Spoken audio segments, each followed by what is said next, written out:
오늘 하나님께서 우리에게 주시는 말씀은 에베소서 1장 3절로 14절 말씀입니다. 에베소서 1장 3절로 14절 말씀입니다.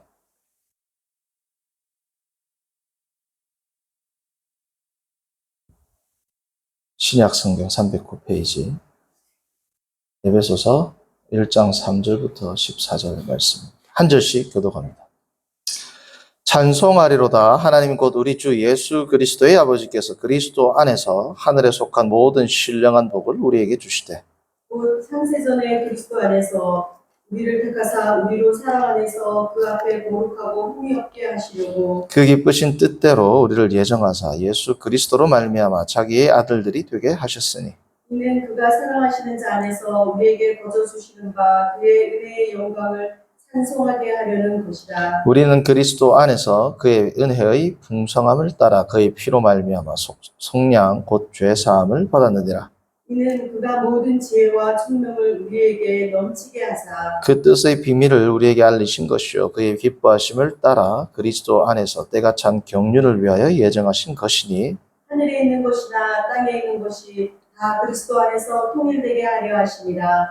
모든 일을 그의 뜻의 결정대로 일하시는 이의 계획을 따라 우리가 예정을 입어 그 안에서 기업이 되었으니 이는 우리가 그리스도 안에서 전부터 바라던 그의 영광의 찬송이 되게 하려 하심이라. 그 안에서 너희도 진리의 말씀 곧 너희의 구원의 복음을 듣고 그 안에서 또한 믿어 약속의 성령으로 인치심을 받았으니 이는 우리 기업의 보증이 되사 그 얻으신 것을 속량하시고 그의 영광을 찬송하게 하려 하심이라.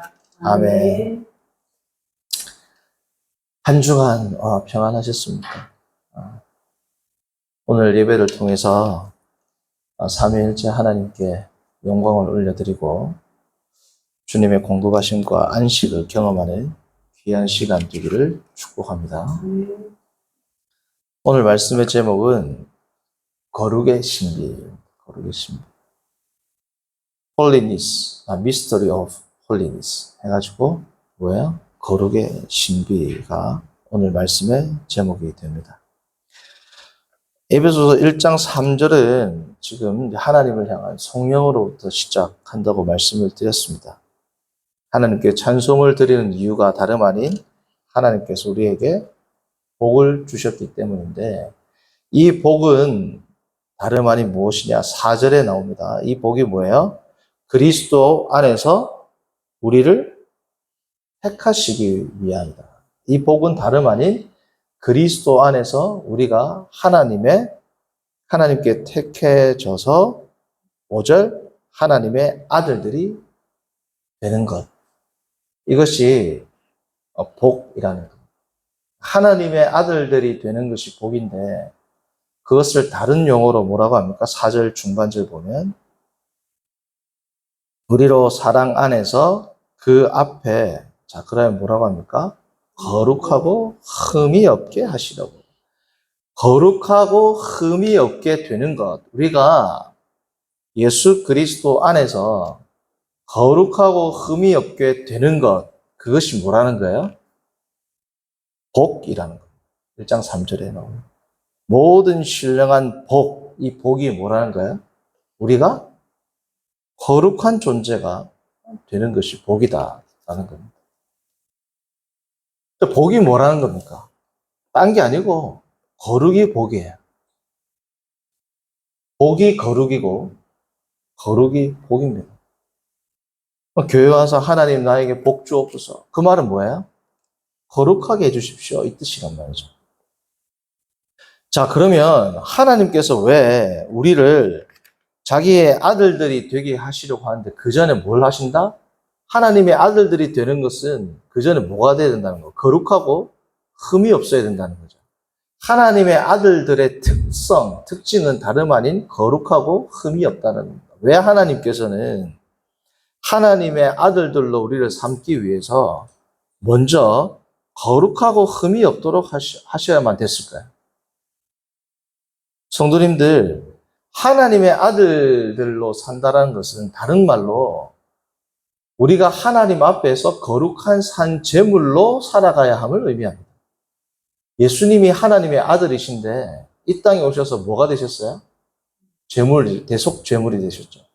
우리는 대속 제물은 아닙니다만 우리도 하나님 앞에 제물로 살아가야 한다는 것을 사도 바울이 로마서 12장 1절에서 밝히고 있죠. 뭐라고 합니까? 너희 몸을 거룩한 살아있는 제물로 드리라. 예수님께서 살아있는 제물로 하나님 앞에 살아가셨던 것처럼 너희들도 작은 예수로서 하나님의 아들이셨던 예수님이 하나님 앞에 제물로 사셨던 것처럼 너희도 하나님의 양자가 되었으니까 아들들이 된다. 이게 양자가 된다라는 뜻이라 말씀드렸잖아요. 아들이라는 용어랑은 조금 틀립니다. 양자, 입양된. 그 양자된 너희들도 하나님 앞에서 제물로 살아가야 돼요. 자, 그러면 제물의 특징이 뭐예요? 아무거나 하나님 제물이 됩니까? 제물의 특징이 첫 번째 뭐예요? 거룩해야 돼요. 두 번째 뭐예요? 흠이 없다.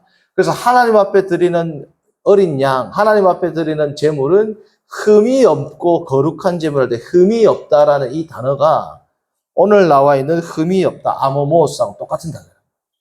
그러니까 하나님의 제물을 규정하는 단어인 거룩하고 흠이 없다라는 것을 누구에게 쓴 겁니까? 우리 하나님의 아들들이 되는 우리의 신분을 드러내는 특징으로 거룩하고 흠이 없는 자가 하나님의 아들, 하나님의 제물로 살아가는 우리의 특징이라는 겁니다. 자, 그러니까 하나님 앞에 예배를 드리기 위해서는 뭐 해야 된다? 거룩해야 된다. 그러니까 성도님들, 이 거룩한 것, 예배는 하나님의 백성의 뭐예요? 특권입니다. 특권. 불신자는 예배 드릴 수 없죠. 불신자가 예배 드릴 수 있습니까? 더더군다나 불신자는 거룩할 수도 없습니다. 자, 성도님들 보세요. 예배는 누가 드린다고요? 거룩한 자. 너희 몸을 하나님 앞에 산 제물로, 산 예물로, 더 정확하게 산 제물로 드리라.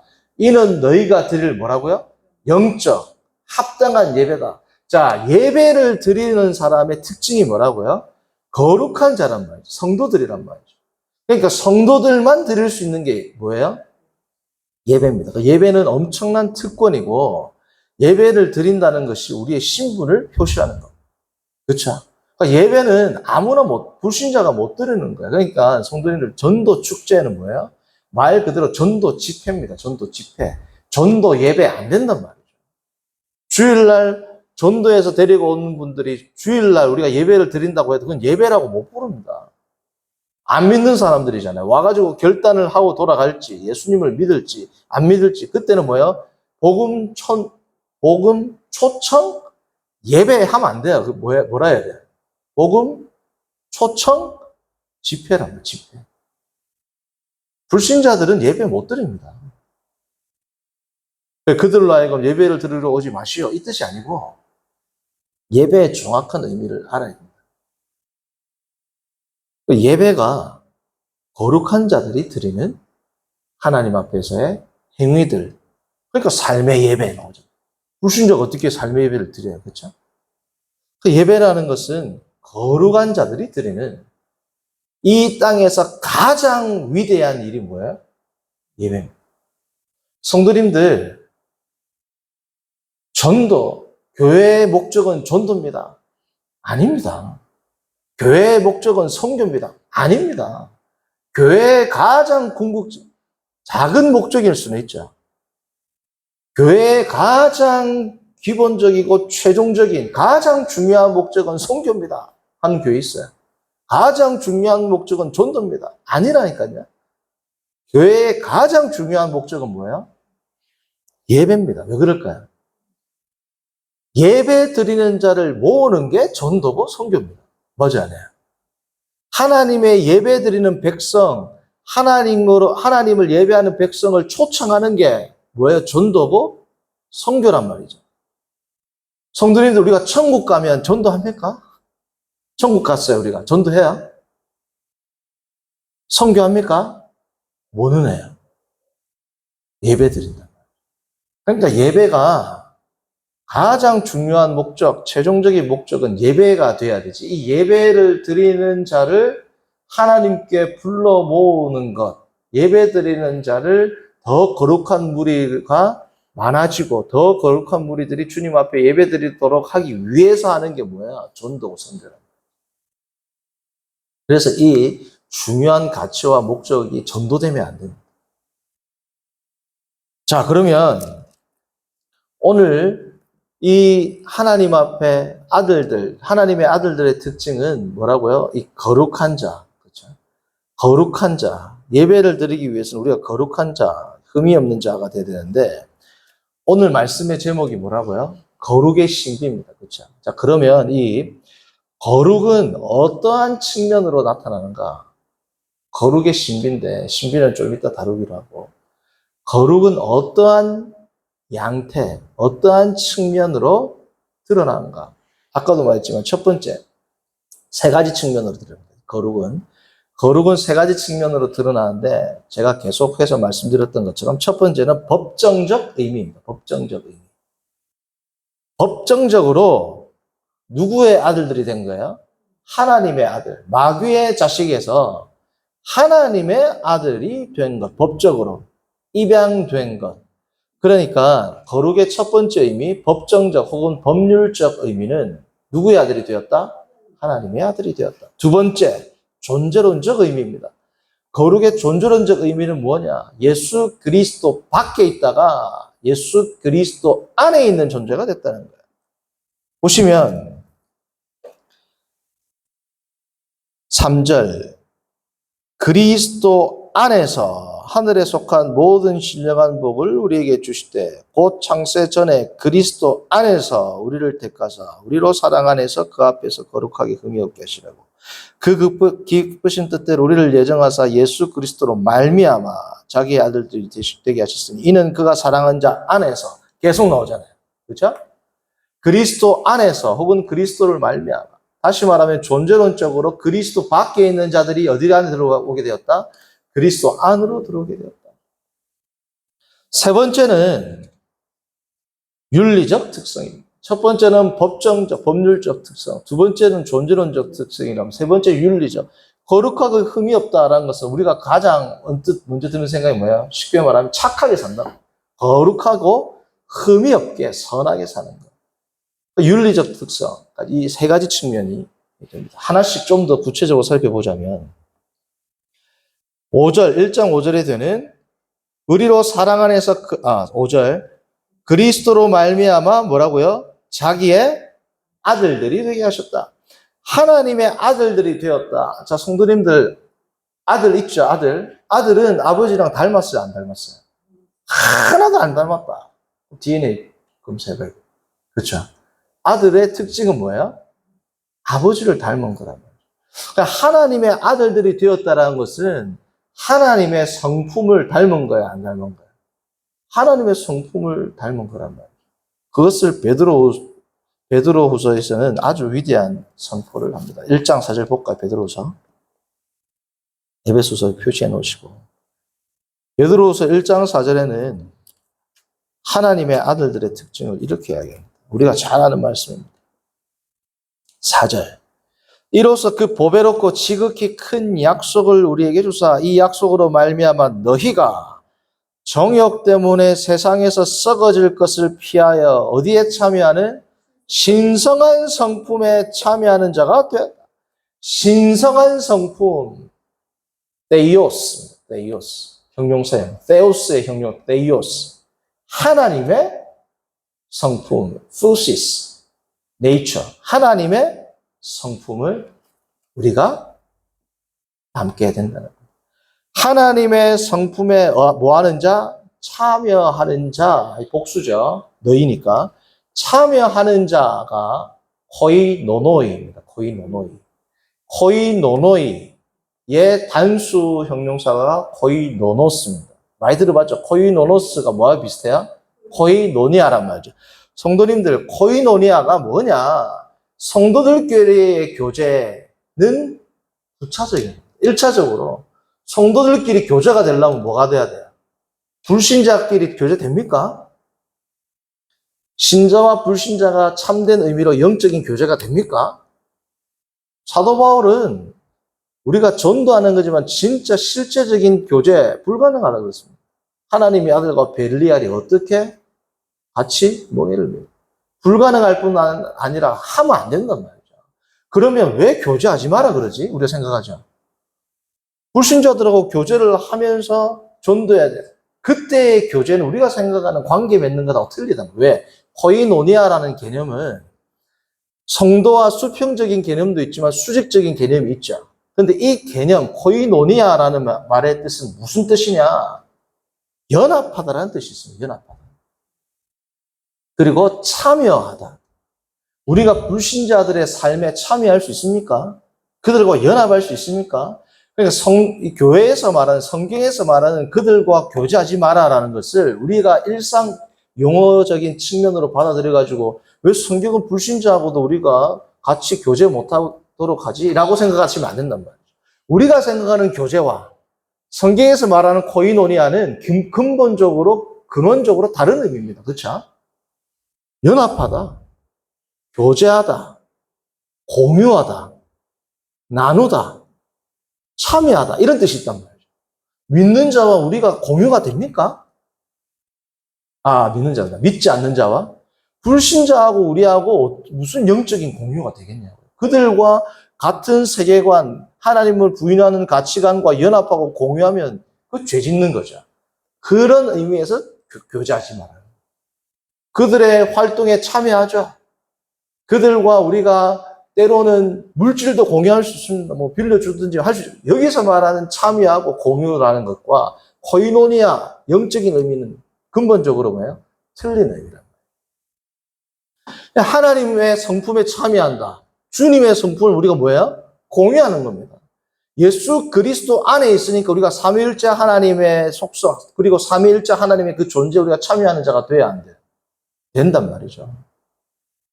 그러니까 우리가 하나님의 성품을 담게 되는 겁니다. 그래서 하나님의 아들들의 특징은 뭐라고요? 하나님의 성품을 담고 주님의 성품에 우리가 어떻게 된다? 참여한다. 보십시오.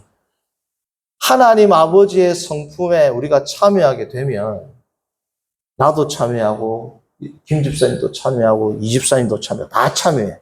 그러면 수평적으로 자연스럽게 교제가 될까요? 안 될까요? 하나님의 성품에 내가 하나님의 성품에 참여했어. 이 사람도 참여했어. 서로 교제하지 말라고 해도 어떻게 돼요? 너무 사랑스럽고 너무 서로가 어떻게 해요? 우리말로 땡긴단 말이죠. 너무 사랑스럽단 말이죠. 왜? 하나님의 성품을 다 같이 공유하고 있으니까. 그러니까 수직적 코이노니아가 회복되면 수평적 코이노니아는 그냥 자연스럽게 흘러나오는 겁니다. 그렇죠?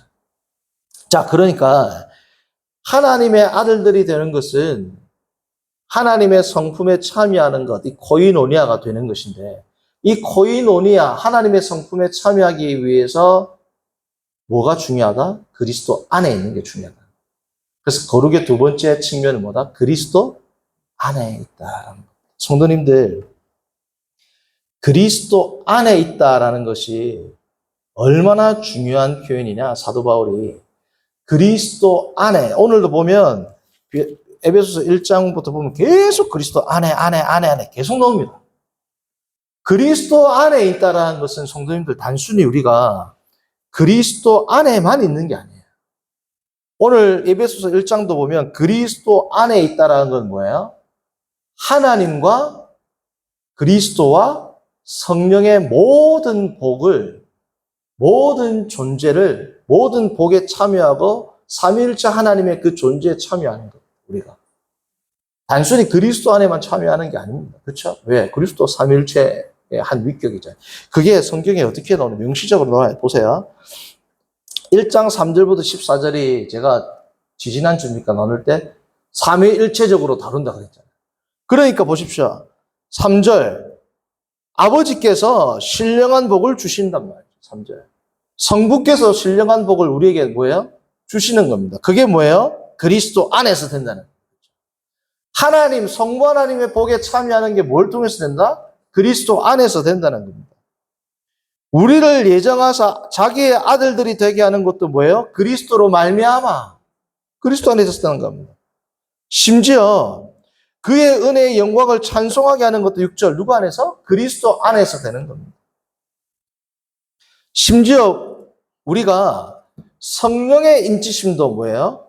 그리스도 안에 있으면서 주어지는 게 성령의 복에, 성령의 인치심에 참여하는 거란 말이죠. 자, 13절. 그 안에서, 그리스도 안이죠. 그 안에서 너희도 진리의 말씀, 곧 너희의 구원의 복음을 듣고 그 안에서 또한 믿어 뭘 받았다? 약속의 성령의 인치심을 받았다. 그러니까 성령의 인치심, 하나님의 풍성한 복, 이 모든 것들이 어디서 이루어진다? 그리스도 안에 있을 때 이루어진다.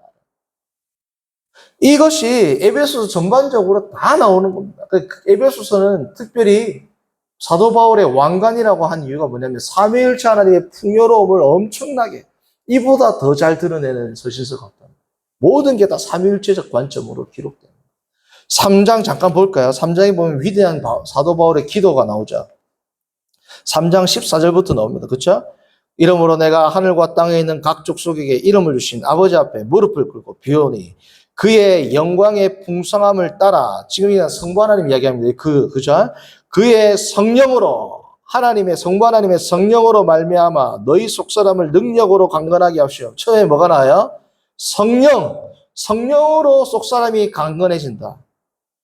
17절 그리스도께서 우리 안에 계신다. 그렇지? 맞죠? 그리고 뭐예요? 19절 하나님의 모든 충만하신 것으로 너희에게 충만하게 하시기를 원한다. 삼위일체 하나님 성령을 통하여 속사람이 강건해지고 그리스도께서 우리 안에 계시고 19절 하나님의 모든 충만하신 것으로 우리에게 뭐예요? 충만하게 하는 것. 이 삼위일체적인 복에 참여하는 것. 이것은 누구 안에 있을 때 가능하다? 그리스도 안에 혹은 그리스도로 말미암아 가능하다는 거죠. 성도님들 이게 논리적 지금은 이거는 이제 성경에 나오고 이거를 조직신학적 교리적으로 정리하자면 이런 거예요. 창조 중보자가 누가 된다고 제가 말씀드렸습니다. 창조 중보자가 누구예요? 예수 그리스도죠. 예수 그리스도를 통하여 모든 것이 만들어졌어요. 요한복음 1장 1절부터 나오잖아요. 만물이 그로 말미암아 그를 통해서 만물이 존재하게 됐다. 그래서 성부 하나님은 생성에 관여하시고 성부 하나님의 생성이 그리스도를 통하여 말미암아 중보자 창조 중보를 통하여 존재하게 되는 거예요. 생성, 존재, 완성은 뭐예요? 성령 하나님. 오늘도 보세요. 구속에 보죠. 구속. 예정하시고 부르시고 선택하시고 누가 하시는 거예요? 성부 하나님이 하시죠. 그것을 실행하는 것을 누구를 통해서 합니까? 예수 그리스도를 통해서 합니다. 그 인치시는 것. 마지막까지 완성하는 사이에 감당해 누구예요? 성령 하나님. 그러니까 창조부터 구속까지 이 삼위일체 하나님의 창조사역, 구속사역은 공이 삼위일체 하나님의 사역이지만 그 안에 역할에 구별이 있고 구분은 하지만 구별이 있고 강조점이 있단 말이죠. 제가 누누이 말씀드리지만 성부 하나님이나 성령 하나님이 십자가를 지신 게 아닙니다. 그렇죠? 그렇다면 마찬가지로 창조나 구속사역에서 유독한 사역들이 다 각기 각 위에 존재한다는 겁니다. 그렇죠? 그러니까 그리스도는 그러므로 창조 중보자일 뿐 아니라 구속 중보자이시고 성부 하나님께서는 모든 것을 섭리하시고 예정하시고 그래서 예정은 다 주어가 뭐라 그랬습니까? 성부 하나님이 주체입니다. 예정의 주체는 지난주 살펴봤지만 예정하다나 프로오리조라는 단어가 나올 때는 주어가 다 뭐예요? 성부 하나님. 성령 하나님도 아니고 성자 하나님도 아니란 말이에요. 성부 하나님이 예정과 섭리와 부르심과 선택의 주체이시고 실천하시고 행하시는 분이 성자 예수님이시고 완성하시는 분이 누구다? 성령. 창조의 완성도 성령. 주의 영이 수면 위를 운행하십니다. 자, 오늘도 보면 에베소 1장 13절 14절 인치신다. 성령으로 인치시는데 언제까지 인치시느냐 14절. 에베소 1장 14절입니다. 그는입니다. 그는 우리 기업의 보증이 돼서 헬라어로 보면 우리 즉 기업이 됐습니다. 하나님의 기업이 누구라는 거예요? 우리라는 겁니다. 우리 기업의 보증, 우리가 얻는 기업 이 뜻이 아니고 우리가 하나님의 기업이라는 거예요. 이 기업이라는 말이 클레로 동사로 11절에 우리가 예정을 입어 그 안에서 기업이 되었다 나오죠. 클레로라는 11절에는 분사형입니다. 동사형입니다. 1인칭 복수 수동태 분사란 말이에요. 동사입니다. 동사. 그게 명사가 14절에 나오는 기업이라면 클레로노미아. 그게 뭐예요? 14절의 의미가 된다는 거예요. 그러니까 우리가 즉 하나님의 기업이 되는데 그 하나님의 기업이 되는 우리의 인치시는 것, 보증이 누구라는 겁니까? 14절에 성령 하나님, 13절 후반에 나오는 성령이 우리의 뭐라고요? 보증. 하나님, 우리가 하나님의 기업인데 그 보증이 된다는 겁니다. 언제까지? 그 얻으신 것, 다시 말하면 기업을 다른 말로 포함한 겁니다. 기업, 우리를 속량, 구원하시고 우리를 하나님의 영광을 찬송하게 할 때까지, 다시 말하면 제가 의역을 드리면 뭐냐면 성령 하나님은 우리, 즉 하나님의 기업이 되는 우리의 보증이 되시는데 언제까지 되신다? 우리의 구원이 완성되고 우리가 그분의 영광의 찬송이 되는 것이 완성될 때까지 뭐 하신다? 보증이 되신다. 인치신다. 우리를 이끌어 가신다. 그러니까 구속에도 누가 성령 하나님은 뭐 하시는 분이에요? 완성하시는 분. 그래서 구원의 객관적 성취는 예수 그리스도를 통해서 객관적으로 십자가에 달리시고 부활하셨죠. 주관적 성취, 이 완성의 사역은 누구를 통해서? 성령을 통해서 한다. 라는 것이 이 에베소서나 이 성경 전반에 나와 있는 교리들을 종합해서 말씀드리면 이런 내용이 된다는 겁니다. 자, 그런데 이 그리스도 안에 있다. 처음에 법정적 의미는 하나님의 아들들이 되는 것이고, 그리스도 안에 있다는 것은 제가 쭉 설명을 드린 풍요로운 의미, 삼위일체 하나님 안에 거한다라는 겁니다. 삼위일체 하나님 안에 거한다라는 게 명시적으로 나와요, 요한복음에. 자, 삼위일체 하나님 안에 거하기 전에 그리스도 안에 거한다라는 것은 말씀 안에 거하는 겁니다, 성도님들. 그리스도 안에 거한다는 것은 우리가 존재론적으로 그리스도 안에 있죠. 이것을 뭘 통해서 알 수 있는 거야? 그리스도 안에, 존재론적으로 그리스도 안에 있는 자의 가장 중요한 특징은 내가 그리스도 안에 있다는 것을 동일한 의미, 그리스도 안에 있는 것 이퀄은 뭐라고 그래요? 예수님께서 나의 말씀, 나의 계명을 지키는 자라야 나를 사랑하는 자리. 그게 14장 21절입니다. 요한복음 봅니다. 14장 21절. 제가 읽어봅니다. 나의 계명을 지키는 자라야 나를 사랑하는 자니 나를 사랑하는 자는 내 아버지께 사랑을 받을 것이요 나도 그를 사랑하여 그에게 뭐예요? 나를 나타낸다. 나를 나타낸다. 나를 계시한다. 나를 사랑하는 자는 나의 계명을 지키는 자인데 나의 계명을 지키는 자, 곧 나를 사랑하는 자는 그에게 나를 뭐예요? 나타내는 것뿐 아니라 연합한다, 교제한다 라는 말이 바로 뒤 23절 구절이에요. 23절. 자, 봅니다. 예수께서 대답하여 이르시되 사람이 나를 사랑하면 똑같죠? 나의 말을 지키리니 내 아버지께서 그를 사랑하실 것이요. 21절하고 비슷합니다. 그렇죠?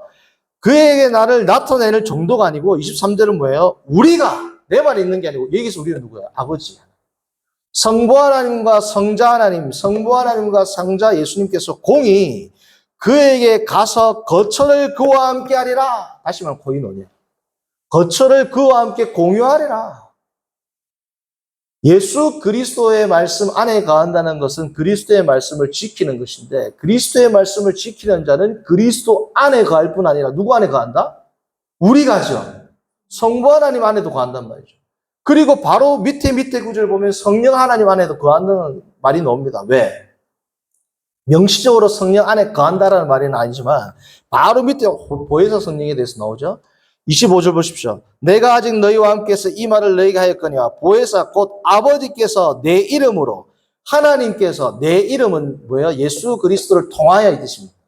하나님께서 그리스도를 통하여 보내실 성령 그가 너희에게 모든 것을 가르치고 내가 너희에게 말한 모든 것을 뭐예요? 생각나게 하리라. 예수 그리스도를 통하여 하나님께서 보내실 성령이 우리 안에 내주하셔가지고 사도행전 2장에 나오죠.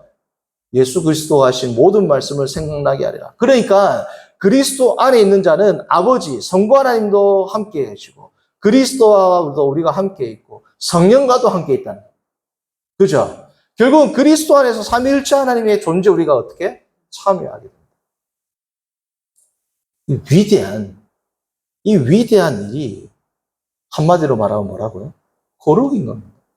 지금 거룩의 측면을 다루고 있잖아요. 거룩의 무슨 측면? 존재론적 측면. 그래서 거룩의 신비랍니다. 거룩이 그래서 신비한 거랍니다. 어떻게 지렁이만도 못한 우리가 하나님과 비교한다면 하나님의 존재에 우리가 참여한다. 하나님의 존재에 참여한다는 것이 이제 동방 그리스 종교에서는 이게 우리가 하나님처럼 신이 된다. 이런 뜻이 아니고 그 신성한 성품에 참여한다는 거죠. 우리가 하나님의 존재에 참여해서 우리가 하나님이 된다. 이건 아니죠. 여기서 하나님에 참여한다는 것은 사도 베드로가 오해하지 않기 위해서 너희가 신성한 성품에, 이 성품이라는 것은 하나님의 도덕적 성품을 의미하겠죠. 우리와 하는 공유적 속성을 의미하겠죠. 우리가 하나님의 존재에 참여한다는 것을 우리가 존재 자체에 참여하는 것으로 생각하면 안 됩니다. 이게 동방신학이라든지 카톨릭적인 개념이거든요. 신처럼 되는 것은 아니고 하나님처럼 우리가 종국에는 어떻게 된다는 겁니까? 도덕적 perfection, 도덕적 완벽함은 우리가 가지게 돼요. 우리가 예수 그리스도의 재림과 더불어 우리의 구원이 완성되면 우리는 아담보다 더 탁월한 존재가 된다 말씀드렸습니다. 어떤 의미에서? 죄를 아담은 지을 수도 있었죠. 지을 수도 있고 짓지 않을 수도 있는 상태였다면 예수 그리스도의 재림을 통하여 구원이 완성된 우리는 죄를 지을 수 없는 마치 하나님의 도덕적 완전성과 같은 그런 완전성을 소유하게 된다. 그런 것이 하나님이 되는 건 아닙니다. 오해하시면 안 돼요. 어쨌든 그 그리스도 안에 있다는 것은 뭡니까? 말씀 안에 있는 것이고 이 말씀 안에 우리가 거하면 거할수록 어떻게 되는 거야? 삼위일체 하나님의 풍요로운 교제에 우리가 참여한다. 성도님들 신비가 뭐냐면 거룩이라는 거예요. 세 번째는 뭐라고요? 이 거룩의 세 번째 측면, 도덕적으로 흠결이 없는 것. 아까도 말씀드렸지만 신성한 성품에 참여하게 되는 결과는 당연히 윤리적, 도덕적인 탁월한 삶으로 드러나는 거죠. 이 윤리적으로, 도덕적으로 탁월한 삶을 살지 못하기 때문에 우리가 존재론까지도 우리가 사람들로부터 의심을 받는다. 윤리적으로 탁월하지 못하니까 우리의 존재가 의심받으면 누구 존재까지 의심받아요? 하나님의 존재까지 의심을 받게 되는 거라. 그런데 이 윤리적 성격, 도덕적 성격은 에베소서 전체를 살펴보면 어떻게 되느냐? 우리와 하나님과의 수직적 관계뿐 아니라 수평적 관계, 더 나아가서 전 우주적, 온 피조물을 향한 엄청난 스펙트럼을 지닌 것이 뭐라고요? 거룩입니다. 자, 보십시오.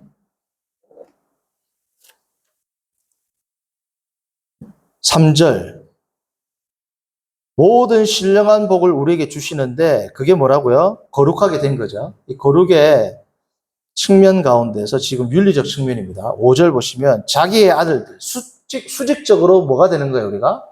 하나님의 아들이 되는 거죠. 그래서 6절, 그의 영광을 찬송하는 거죠. 자, 수직적으로 먼저 회복되는 것. 거룩은 수직적인 하나님과의 회복일 뿐 아니라 수평적으로 13절, 그 안에서 누구도 너희도, 여기서 말한 너희는 이방인입니다. 11절까지는 계속 우리거든요. 12절까지는. 우리는 누구예요? 유대인들이에요. 너희도, 수평적으로 너희도 참여한다. 하나님과의 수직적인 이 측면이 수평적으로 어떻게 확대되죠? 우리의 거룩은 수직적으로 생각을 해보십시오. 수직적으로 하나님 앞에 우리가 예를 들어 윤리적으로 거룩하게 산다. 하나님 앞에 윤리적으로 어떻게 거룩하게 살아요? 어떻게 하나님 앞에 우리가 윤리적으로, 도덕적으로 거룩하게 살겠습니까? 그게 예전적인 진지함으로 드러나잖아요. 예전적으로는 진지함은 어떻게 드러나요? 수평적으로 사회에서, 삶 가운데에서 하나님의 말씀을 실천하는 것으로 드러납니다. 그렇죠? 자, 그러면 이웃과의 관계에서만 끝나는 게 아니고 1장 10절 보시면 하늘에 있는 것이나 땅에 있는 것이나 온 우주 만물이 다 뭐라고요? 그리스도 안에서 통일되게 한다. 여기서 통일되게 한다는 건 무슨 뜻이라 했습니까? 다 함께 모여서 새로운 존재로서 그리스도를 주로 모신다. 그러니까 우리의 거룩은 나와 개인적으로 하나님으로 끝나는 게 아니고 나와 하나님만의 관계로 끝나는 것은 진짜 거룩이 아니라는 거죠. 이 진짜 특징은 어떻게 드러난다? 이 가짜인 겁니다. 진짜처럼 보이는데 가짜란 말이에요. 이 특징은 어떻게 드러난다? 이웃을 향해서, 더 나아가 온 피조계를 향해서 드러나는 것이 뭐의 특징이다? 거룩의 특징이다. 그러므로 우리가 윤리적으로 하나님과 수직적, 그리고 이웃과, 더 나아가 뭐예요? 온 만물을 향해서. 그러니까 정말 우리가 말씀대로 신앙적으로 사는 사람들은 함부로 쓰레기를 버리거나, 함부로 환경을 오염시키거나, 함부로 동물이나 식물을 학대하는 것도 사실은 신앙적으로 볼 때는 아직 미성숙한 단계라는 것을 우리가 알 수 있는 겁니다. 뭘 통해서요? 성경을 통해서 알 수 있다는 거죠. 그러니까 이 모든 것들이 존재론적 측면, 법정적 측면, 혹은 법률적 측면, 혹은 윤리적 측면이 뭐의 측면이다? 거룩의 다양한 스펙트럼으로 드러난다.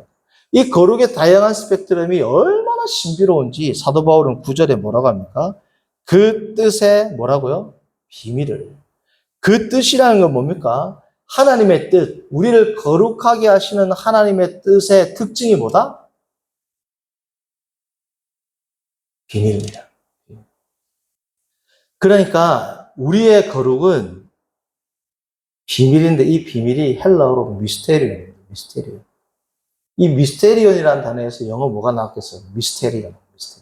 그러니까 미스테리, 여기서 말하는 미스테리는 단순히 수수께끼, 뭐 신비한 것, 알 수 없는 것 정도가 아니고 이 미스테리온이라는 단어는 어떤 단어냐? 과거에는 감추어졌다가 그 누구도 모르다가 하나님의 계시를 통하여 선택된 자만, 모든 자가 아니고 과거에는 숨겨졌다가 하나님의 선하신 뜻으로 인해서 하나님께 선택된 자들에게만 알려지는 신비한 지식, 신비한 섭리, 신비한 계획을 뭐라고 한다? 미스테리예요. 뭐가요? 거룩이에요. 이 어마어마한 겁니다. 그러니까 택한 자들만 거룩하게 되는 거죠. 자, 그러면 이 미스테리온이라는 이 단어는 신약 성경 전체에서 27번 나오는데 사도 바울이 20번 씁니다. 27번 중에서 사도 바울이 몇 번 쓴다? 20번. 에베소서에만 6번 나온다. 근데 이 미스테리온, 구원의 신비는 누구 안에서 가능하다? 그리스도 안에서. 미스테리온은 그리스도 안에 있을 때 가능한 겁니다. 자, 그렇죠. 거룩은 뭐야? 그리스도 안에서부터 이게 다 모든 것들이 지금 파생되는 거 아닙니까? 자, 그러면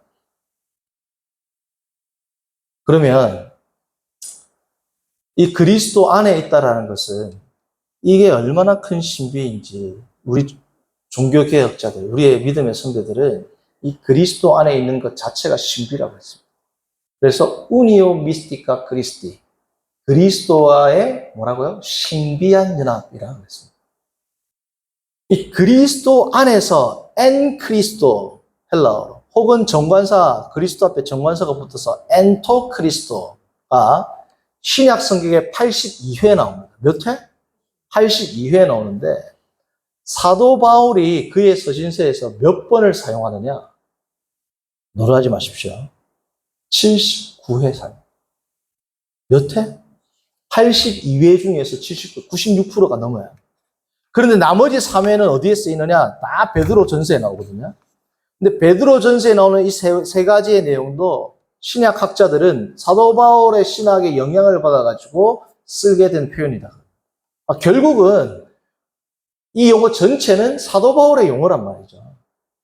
그러니까 그리스도 안에서라는 것은 사도 바울이 그의 신학을 펼쳐나가는데 가장 중요한 핵심 교리, 핵심 단어 가운데 하나가 그리스도 안에 있습니다. 그러니까 이 그리스도 안에 있는 것이 얼마나 큰 신비고 그리스도 안에 있음으로 해서 하나님의 모든 복과 성령의 복을 다 누리게 되는 게 뭐 안에서? 그리스도 안에서 보시는 거예요. 그래서 그리스도 안에 있는 게 거룩에서 뭐예요? 거룩의 신비는 그리스도 안에 있는 것. 다시 말하면 거룩에 있어서 가장 중요한 게 뭐예요? 그리스도 안에 있는 거라는 겁니다.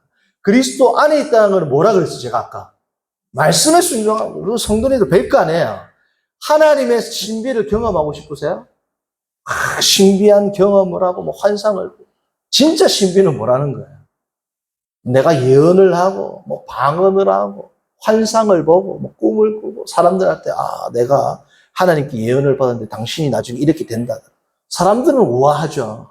근데 이런 것들은 귀신들도 하는 겁니다. 맞아 안 해요? 귀신들도 예언해야 안 해요? 귀신들도 환상 보여줍니까 안 보여줍니까? 귀신들도 방언 준단 말이죠. 그거는 하나님의 거룩의 신비에 비하면 아무것도 아닙니다.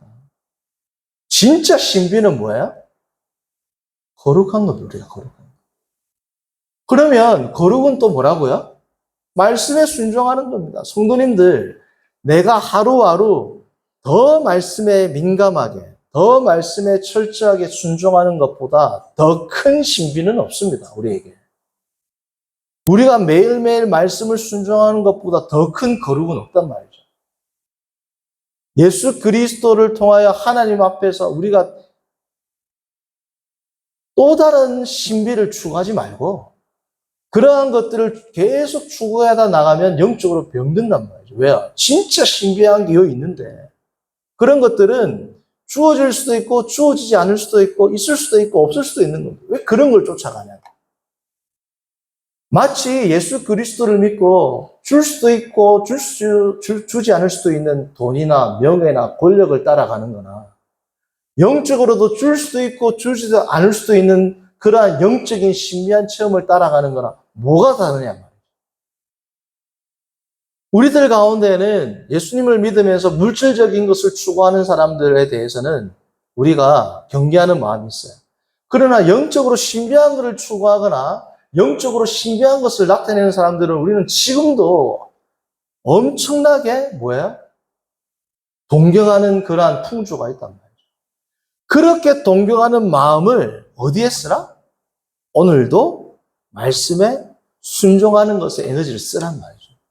성도님들, 제가 예언을 하고 환상을 보고 이 예언을 보고 환상을 하는데 10번 이야기했는데 10번 다 맞아. 그것보다 더 큰 신비가 뭐라고요? 어제는 이 사람을 미워했는데 오늘은 이 사람을 사랑한단 말이죠. 이것이 더 큰 신비라는 거예요. 성도님들, 바리새인들이 혹은 유대인들의 술사들이 마술도 행했죠. 그죠? 예수님은 안 믿었습니다. 예수님이 수많은 기적을 행했죠. 수많은 기적을 행했는데도 안 믿었어요. 그러면 더 큰 기적은 뭐라는 겁니까? 믿는 거라는 거예요. 예수님의 그 기적, 죽었다가 살아나는 기적을 봐도 안 믿는 사람이 있어요, 없어요? 당시에. 그러면 기적보다 더 큰 기적은 뭐라는 겁니까? 믿는 겁니다, 믿는 거. 이 믿음은 곧 뭐예요? 순종이랍니다. 성도님들, 거룩이 미스테리언입니다. 순종이 미스테리언이란 말이죠. 이 거룩과 이 신비는 얼마나 놀라우냐. 영적인 존재들도 놀랄 만한 충격이었습니다. 이것은. 우리 인간만 놀랄 하나님의 신비가 아니고 영적인 존재들도 우리말로 말하면 멘붕이 오는 엄청난 사건이란 말이죠. 이게. 그리스도를 통하여 우리가 뭐가 되는 것? 그리스도의 하나님의 아들들이 되는 것. 자, 로마서 11장 33절에서 36절을 봅니다.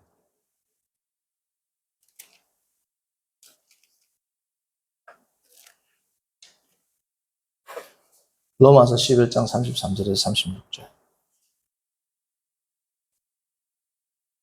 깊도다 하나님의 지혜와 지식의 풍성하며 그의 길은 헤아리지 못할 것이며 그의 길은 뭐라고요?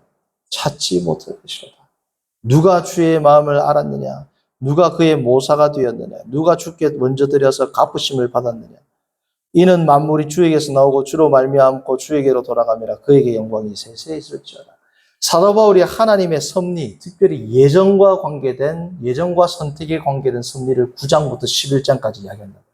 이 하나님의 비밀, 예정과 선택은 뭐예요? 하나님의 아들들로 삼는, 거룩한 자들로 삼는 하나님의 신비에 대해서 기록한 거랍니다. 이 기록에 대해서 알게 된 사도 바울은 엄청난 경탄과 감탄을 하고 있습니까? 하고 있지 않습니까? 엄청난 경탄과 감탄을 하고 있죠. 자, 그런데 이 하나님의 구원의 신비는 영적인 존재들도 예상을 못한 겁니다. 미스테리오는 과거에 드러났다, 드러나지 않았다? 안 드러났다 그랬죠. 고린도전서 2장 6절에서 8절에.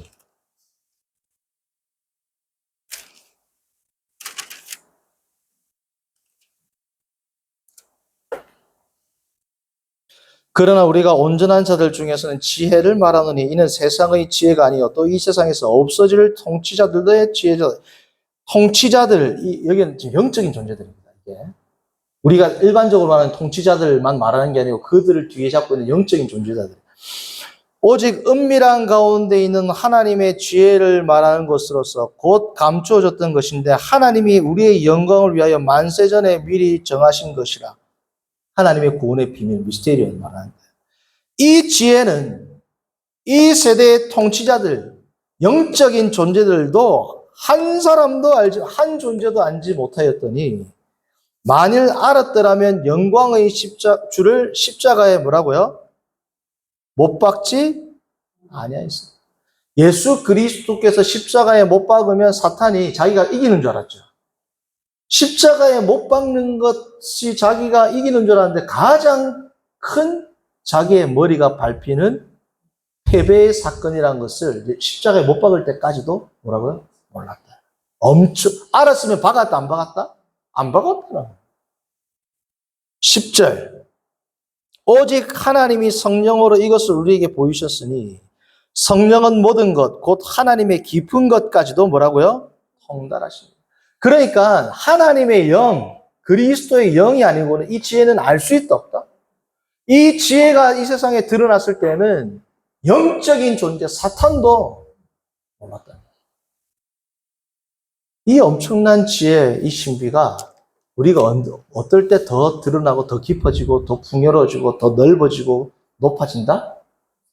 그리스도 안에서 그의 말씀을 순종할 때. 성도님들, 이게 신비예요. 오늘도 성도님들 기적을 경험하고 싶으세요? 순종하면 됩니다. 말씀을 보고 그 말씀대로 그대로 순종을 해보세요. 그게 기적이란 말이에요. 신비란 말이죠. 이 신비가 하나님과 나와의 관계, 나와 이웃과의 관계, 더 나아가서 나와 모든 만물의 관계까지 점점 확대되어 나가는 것. 이것이 우리가 날마다 하나님의 신비를 더 깊이 경험하는 진정한 신비의 삶을 사는 성도들이 되는 겁니다. Mystery of Holiness. 뭐야? 거룩의 신비는 여기에 있습니다. 성도님들, 우리가 매일 하나님을, 예수 그리스도를 통하여 하나님을 더 거룩히 섬기고 성령의 도우심을 통하여 더 말씀 안에 거하고 그리스도와 동행하고 말씀에 순종해서 이 거룩의 신비를 날마다 드러내며 날마다 더 깊이 넓게 높게 길게 드러내는 우리 모두가 되기를 바랍니다. 기도합니다. 선하신 하나님 아버지, 오늘 우리가 에베소서 1장 3절로 14절을 통하여 거룩의 신비를 살피게 하심을 감사합니다.